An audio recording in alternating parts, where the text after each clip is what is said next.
Hey guys, welcome back to another video. This is Reef Journey here. I know it's been a while, but my tank has changed for the better. So let's take a look.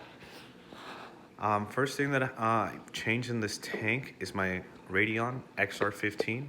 I used to have the Gen 3, but now I have the Gen 6. My Gen 3 ended up burning out and the LEDs need to be changed. So as an emergency, I had to buy the Gen 6. I could truly say that the colors of the Gen 6 are amazing. Besides that, that's the only real equipment thing that I have changed. I did end up getting a whole bunch of different corals. I acquired most of these corals by trading instead of actually buying, which is always a good sign. As long as you could acquire things by trading, you know, save your money and trade it with local reefers and keep the hobby going. So first thing that you see here is my massive, well not massive, it's like a medium-sized Euphilia garden. It's mostly like maybe 75% of the tank. You could start out with this bicolored hammer in the back. I acquired this from some guy near me. I traded him a couple of frags. I have been doing some small frags here to trade or sell. So I ended up trading that. That one has probably like 20 something heads. They're tiny little heads.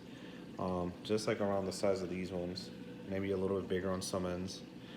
I ended up getting that one. It's pretty good in color. Let me see if I could get the texture. There's the texture there. So it is a bicolored hammer.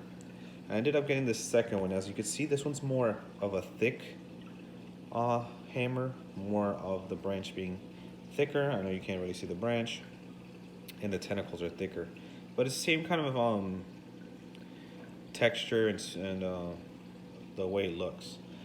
It's like a green, and there's less bicoloredness to it, as you can see in that little corner right there on the left side. That's like pretty much the extent of the bicolored in this hammer here. Another Euphilia that I got is this frog spawn. I love frog spawn. I love octo spawn. I'm a huge fan of Euphilias. But as you can see, I got this frog spawn as well. I traded this with a local reefer. An older lady, she ended up wanting some Favias, and she had a whole bunch of this frog spawn. She was nice enough to give me a big amount of frog spawns here. And then these are the two originals that I had before. As you can see, some of them are closing up. The lights are ramping down. So this is the time I chose to do the video because it's the perfect lighting. Another thing, my acants have been growing like crazy. They are closed obviously because of the lights, like I said. Normally they're like that or bigger. I'll try to put some photos or something next time. So they are growing in size. When this one's puffed up all the way, it actually touches the glass. So the size of them are pretty well. I do have a lot of this watermelon zoa. That's what they call it at Worldwide Coral. So that's the name I'm sticking to it. I know zoas have too much names for the same actual piece. Let's switch over here.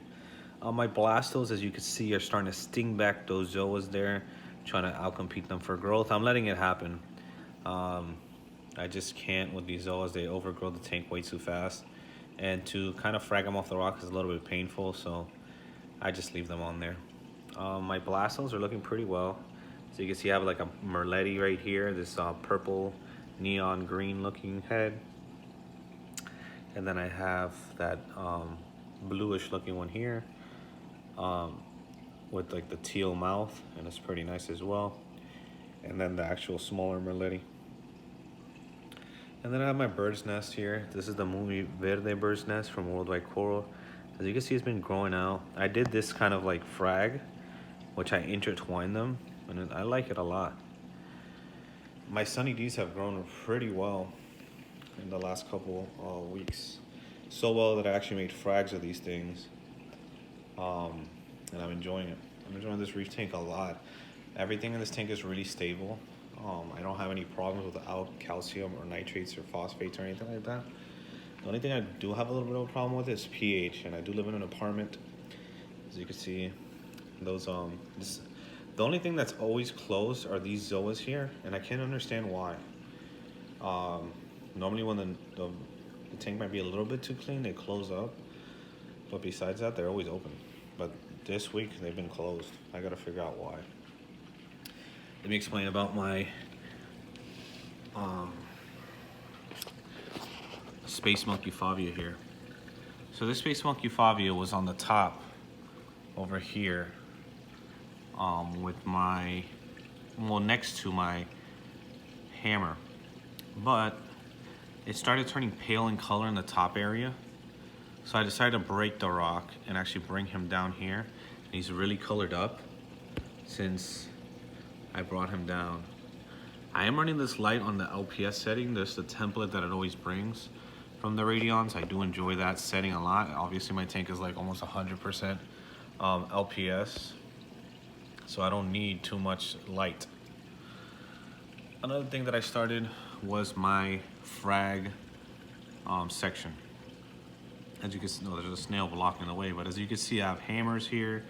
I have a tiny little hammer right there. I don't know if you can see it. Yeah, right there.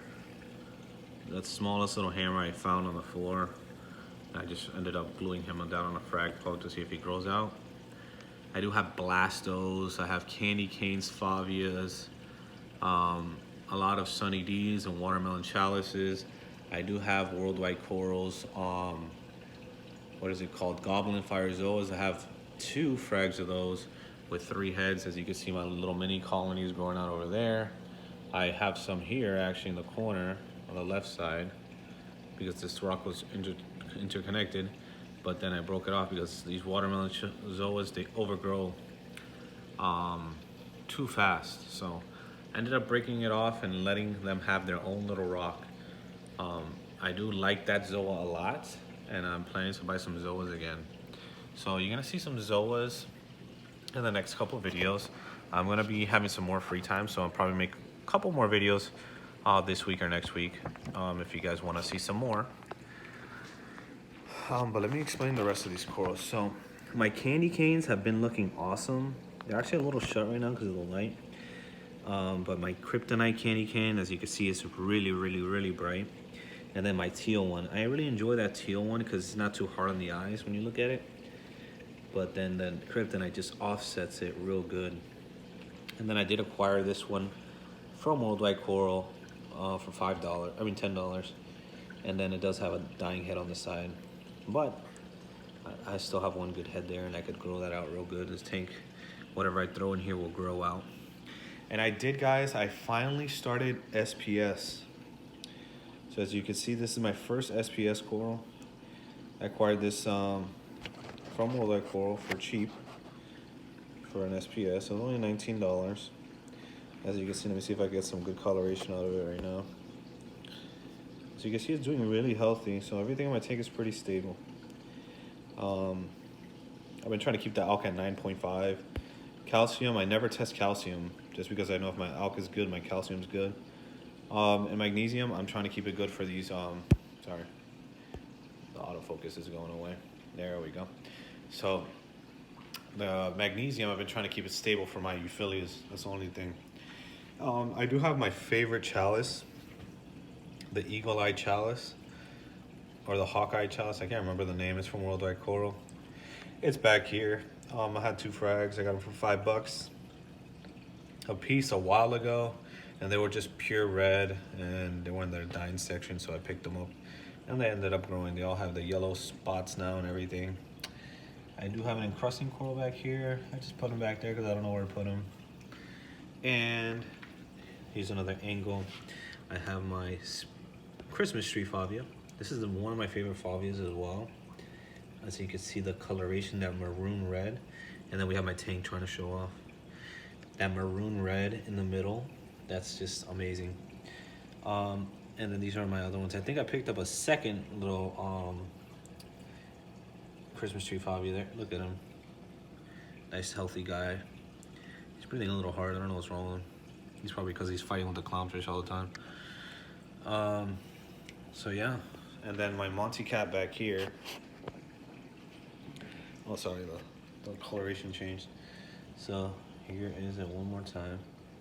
As you can see, it kind of looks the same. So I'm thinking it's a space. I'm thinking it's a Christmas tree favia. And then I got these 2 favias, random ones.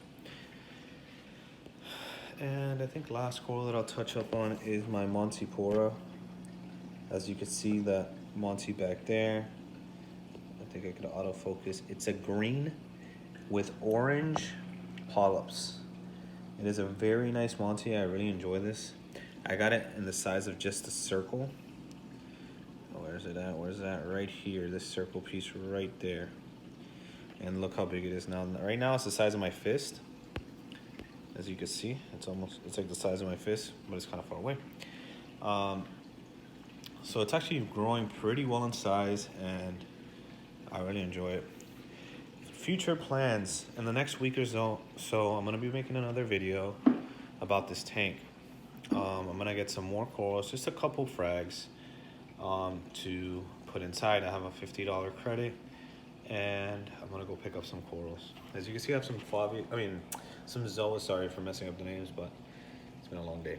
The zoas back here, they're the watermelons ones. They grow like weed, so they just need to be fragged down. I don't like them that much, and they kind of look cool on the back wall because they're isolated, but on my rock work, I want them off. I need to get them off. So little by little, I'm gonna be fragging those off, getting different variations of zoas and things like that. So as you can see, that's how my tank is looking right now. And yeah, but let me show you guys the filtration part of the tank if you guys are interested. I know some of you guys are interested in the sump section of the tank. I'm always interested in the sump section. I know when I was a beginning reefer, I would wonder how to make my sump better, and also, you know, how can I make it cleaner? I know my sump is not the best, and I also have plants down here, you know. I have plants down here growing with these lights. Actually been growing pretty good. My orchids and all these low light plants here, they're growing pretty well. So what do I have down here? It looks like a jungle. So I have my Vectra. I think it's an M2 pump. Don't quote me. I got this tank secondhand, so whatever's on there is whatever's on there. Then I got these Kumar pumps, the X1 pump, and then I got the Wi-Fi one back there. I run these there. I'm a reefer on a budget, so just know that I'm not gonna spend the most money on everything, but I am doing everything in a budget here. This costed me like 50 bucks when I bought it, 50, and then 90 on the other one. As you can see, I'm doing the bottle still, but I'm gonna switch over to the glass, what are they called? The glass bottled waters, just for more rigidity, because they do tend to like collapse with pressure after they get sucked in. I did have this drawer made. Well, I made it myself. I mean, it's not a drawer, it's like a shelf. And I just placed my stuff up here for more organization. I do have this, it's all full of carbon from top to bottom. I do run carbon a lot in this tank. I do have a lot of corals, and there could be a lot of coral warfare. So I do run a lot of carbon into this tank. So as you can see, I'm running carbon. I do have my dosing set up back there. Dumps it right into the outlet right there. I am running Chaeto. I don't do any type of chemical for phosphates or nitrates or things like that. Everything is always gonna be natural for me. I do a lot of like macroalgae, so my Chaeto is my #1 thing. I always have low phosphates. Why? Because of my Chaeto. I don't do phosphate E. I did do it for some period, and my corals just started shutting down because I couldn't figure out how to dose it properly. And also, when I had nitrate issues, I started using Noapox. And that thing, I started using it recently because I thought my nitrates were a little high. And as you can see, this Favia here got a little death spot on it. And once I stopped dosing that thing, it stopped dying. So I don't try to do any chemical dosing for any parameters of nitrate or phosphate. I just do that naturally. I let it take it over naturally. The only thing that I do use it for is for obviously calcium and magnesium. You need it. Once you have a coral tank stocked a little like this or more, you're gonna need it. I do feed the tank this. It's called Microvert, and I know it's just for like feather dusters and things like that, and invertebrates and things like that. So I use it for corals and things like that. I don't feed my corals directly ever. I think it's a waste of time for me. I let it eat any nutrients in the tank and let it keep going that way, and let the tank itself take care of the nutrients.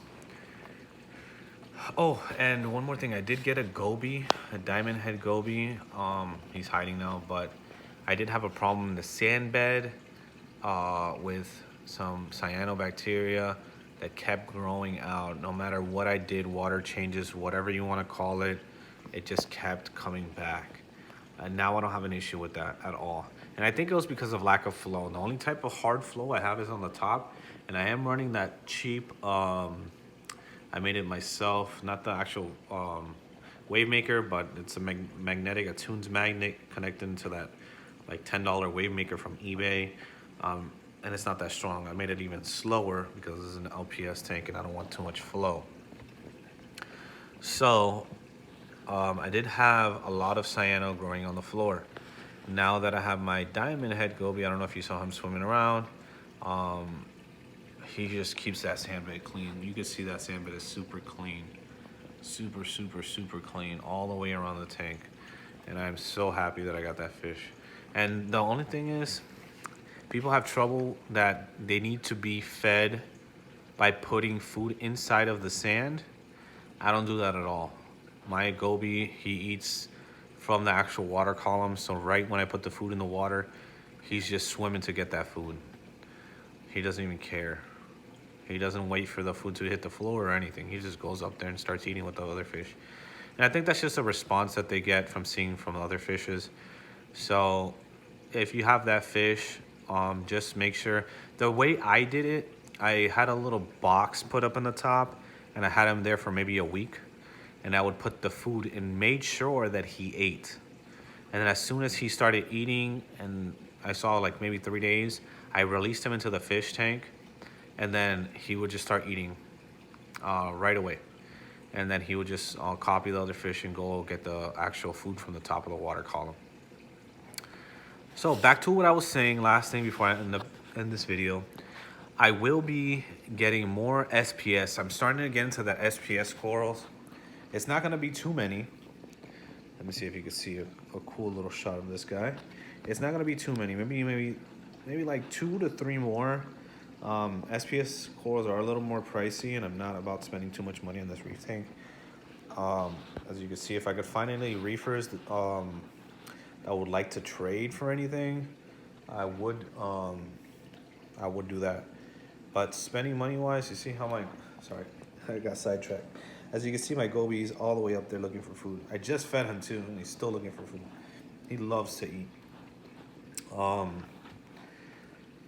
Like I was saying, spending money wise in this tank, this could drown you, like money pit wise, especially if you're on a budget like me. I'm not trying to spend too much money.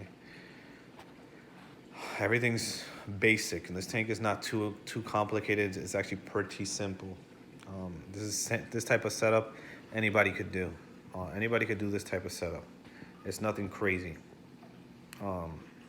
Compared to like other people running like CO2 scrubbers and things like that, that's kind of complicated for me. And I just run I've started simple. I started with a cheap 10-gallon that you find like a Petco, and then I upgraded to this. I got this tank for free, and I just did the upgrades on a lot of the stuff. A lot of this, maybe only the tank and stand itself are all original, and the rocks, and there is no original corals besides the zoas, and that's it. Everything else is new. So as you can see, the tank is going pretty well. I do monitor it very constantly. Every week I test and make sure it's always the same. Calcium has to be around 450. Alkalinity starts the week off at 9.7, and by the end of the week, I would like to see it at 9.6 or 9.5. So it's very little drop. So I kind of got the dial of dosing. I dose 3.5 mils of calcium and and alkalinity a day for 6 days. And then I dose magnesium, I think it's like 6 mils every single day nonstop. Why do I do that? Because of these euphyllias. These euphyllias take in a lot of magnesium, and also, you know, they like their magnesium and calcium. Oh, and last thing I forgot to tell you, my clownfish keep laying eggs.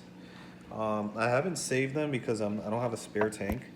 As you can see in the wall back there, they just keep laying eggs, eggs, eggs. As soon as those eggs hatch, they have a second pair of eggs. So, but I'm gonna eventually, when I fix my Radeon on Gen 3, I'm gonna be setting that up for those clownfish so they can have their babies in there. And have it as a frag tank as well. And just make a little bit extra money so I can keep the reefing game going here. So guys, thank you for watching this video. It really means a lot when you guys watch it. Comment, subscribe. I know it's a small channel, but hey, I just do this because obviously I'm already in front of the tank. So if you guys want to watch these videos, watch them. Thanks guys. Bye.